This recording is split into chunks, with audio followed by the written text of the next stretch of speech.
50-year loans and no credit score, what this means for home prices. This is big. Fannie Mae just released on November 16th, 2025, that they have no longer have minimum credit score requirements, meaning that 620 minimum credit score that was required, you having a FICO score of 620 or minimum, that's gone. And we have introducing a 50-year mortgage because the government is trying to get more people buying homes. Well, I'm going to break all of this down for you. If you've even thought about buying a home, you need to watch this video. Let's go. Noel. Yeah, she can fix that. You gotta get it done, no, you need to do it better. Well, she can fix that. Yeah, she can fix that. Investment to get back, trying to get a big stack. She can fix that. Let's fix that. This video is sponsored by CreativeCreditSolutions.net. If you have bad credit, check them out, but more on them a little bit later. So let's get right into this. Noel Randall is a multimillionaire. I am a real estate entrepreneur, but I used to work in the mortgage business, so I know a lot about mortgages, and I'm going to break this down for you.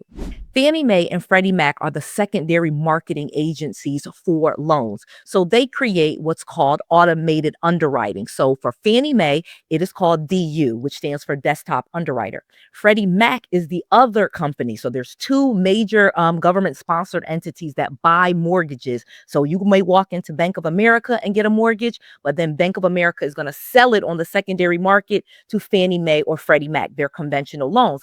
Additionally, they're going to run it through the system, the automated underwriting system, DU for Fannie Mae, which stands for Desktop Underwriter, and Loan Prospector, LP for Freddie Mac. So those are how most people underwrite loans. When you walk into Bank of America, they're going to run your credit and run your whole system through either DU or LP. Well, embedded in those systems, those automated underwriting systems, as we call them, AUSs, automated underwriting systems, there are embedded in the guidelines. And one of them is the minimum credit score. So your FICO score, your middle credit score. And again, mortgage companies have different credit scores than maybe credit card companies or auto company, but we all have a general credit score, our FICO score.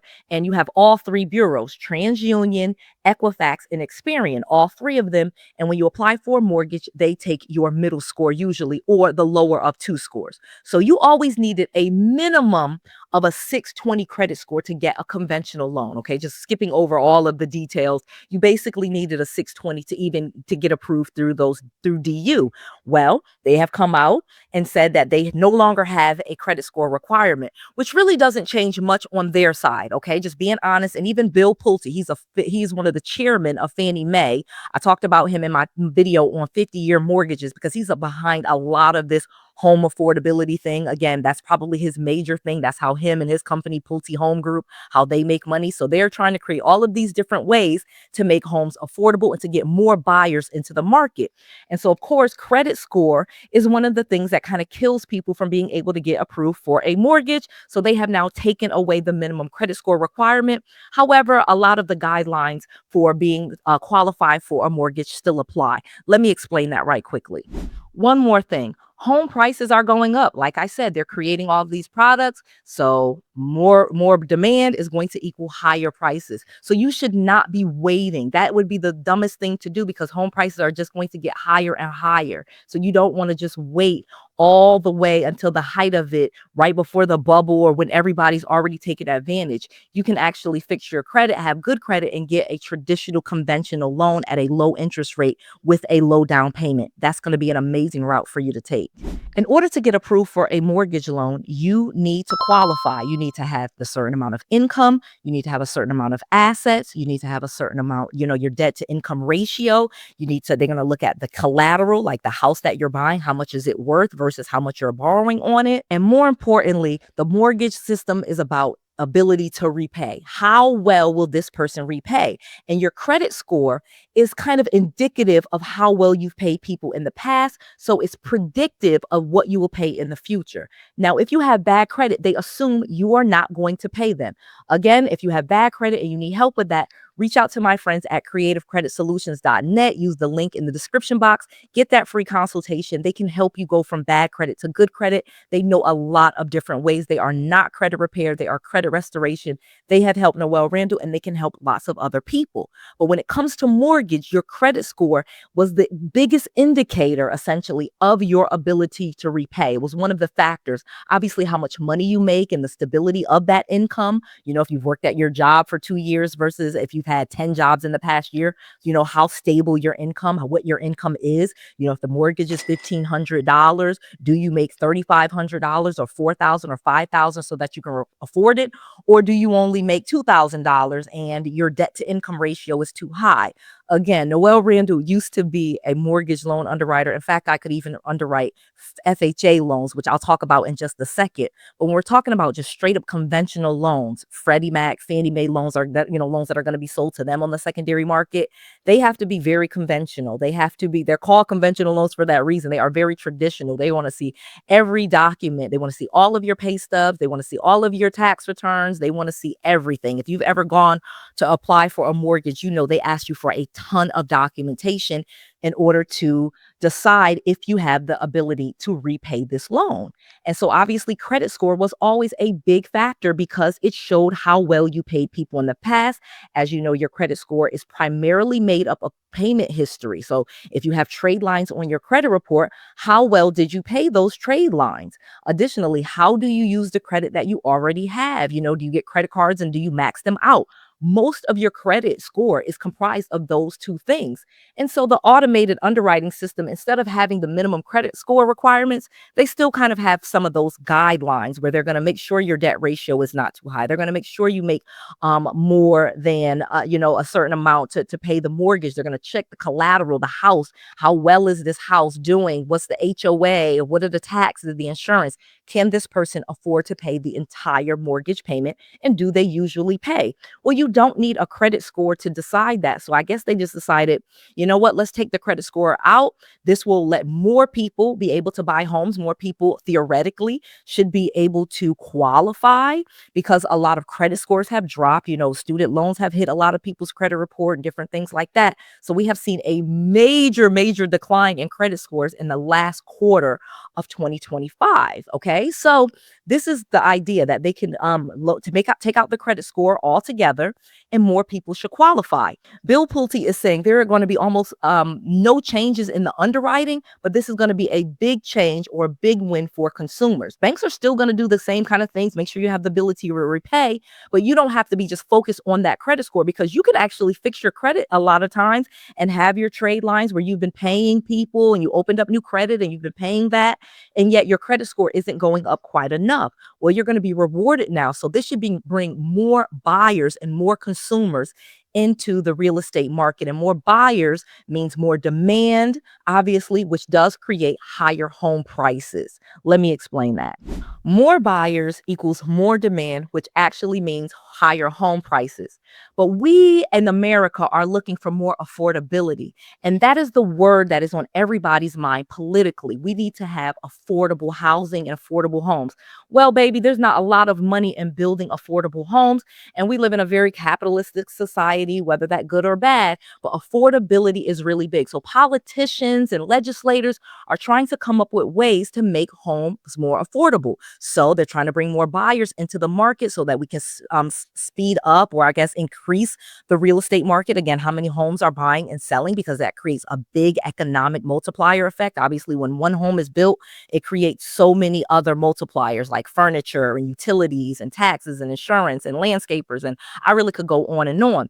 But when we're talking about affordability, we are getting to a place where very few people can really afford to buy a new home. It really is requiring at least a six-figure income, whether it be between two people or at least one person, in order to qualify for the average home, because the median home price is around $436,000. Here's the exact number right here from an article. But that means we have to find a way to make things more affordable. So that is one of the reasons why they're trying to open up, get more buyers into it. But now why they are introducing the 50-year mortgage. So I know you've probably already seen content on the 50-year mortgage. If you have not, please watch this video that I made, because I'm getting a much different perspective, and I'm going to give that perspective here just a little bit.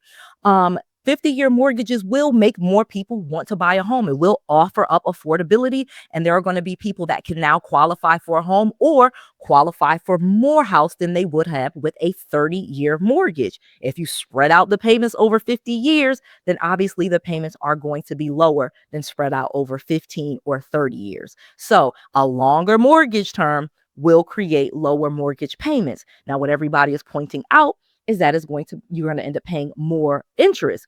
But Noel has a completely different saying on that, because again, I'm a multimillionaire. I understand that you have to take on debt in order to do big things. Like think about a Walmart, for example. You're not getting a Walmart just by saving up money. They have to borrow millions of dollars just to have one Walmart and to fill it up. And you too, in order to have a real estate portfolio or this big multi-million-dollar business or multi-million portfolio, you're going to take on debt, and you're not going to be able to focus and care about how much interest at the very beginning. You're going to have to kind of put some of that to the side.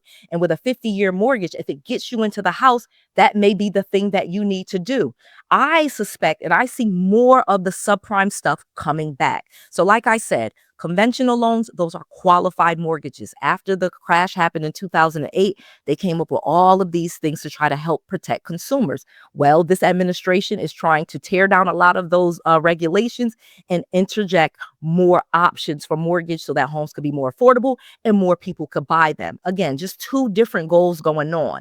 And right now, the goal is to get more people buying houses. So the goal is to have more financing options, more mortgages, different terms, more arms. They're going to bring those back. They're going to bring back subprime mortgages, or non-QM mortgages are going to get more and more prevalent. They are going to take down some of the restrictions and regulations. You already see that, taking away the minimum credit score requirement. What's going to be next? They're going to increase the amount of the debt to income ratio. So on a traditional loan, the debt to income ratio may be 29 front end, 36 back end. I mean, meaning the 29% would be without the mortgage, would be just the mortgage, and 36% being the maximum you could have of all of your debts. And then with some exceptions, they let you go up to 43% debt to income ratio.